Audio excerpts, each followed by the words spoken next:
There is this long age lie that Jesus Christ himself established the Roman Catholic Church. There is also a lie that Peter was the first pope of the church. There is another lie that the Roman Catholic Church was probably the first church to have existed. Well, let's dive a little deep into history. We realize that Jesus Christ died around 30 AD. And after his death, the gospel began to spread around the world and beyond Jerusalem.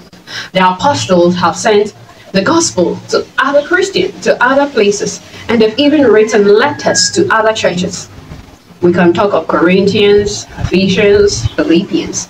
Even in the book of Revelation, we realize that John the Beloved was told to address the churches in Asia. Now, around this time where the gospel has reached other people aside the Jews, there was conflict between the Jews who were Christians and the Gentiles who were Christians.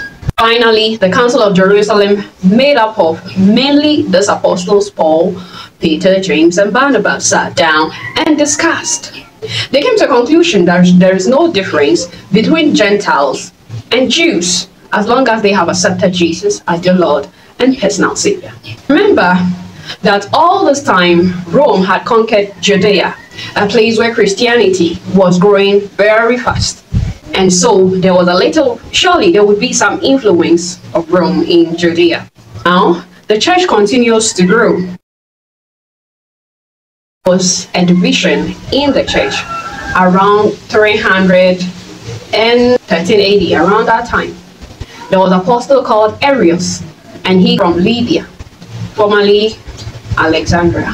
The apostle believed that Jesus was not God, and he was just one of God's creation. An emperor at that time, Emperor Constantine, realized that Christianity has grown a lot in his empire despite the persecution Christians faced. To continue to maintain his empire, he came up with an idea that pagans should stop persecuting Christians. Around 325 AD, he called on Christian bishops around his empire and told them to come up with a common Christian belief that will help stop the disunity among Christians.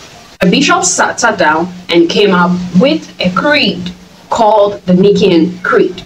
Now, this creed forms most of the foundations of Christian churches today. We also realize that he went ahead to condemn apostles like Arius, who was bringing teachings that was causing confusion in the church. Now, to make sure that pagans and Christians live together, he came up with the name the Universal Church, also known as the Catholic Church. We can see that there were Christians that existed before, way before the Roman Catholic Church. Also realized that even the word Christian was first mentioned in Turkey. Yes, that European country called Turkey, formerly known as Antioch. I believe that everything that happens in history has God's hand in it a little. And Emperor Constantine moved to bring peace into his empire by unifying Christian and paganism. May have pivoted a lot of things in the Christian history.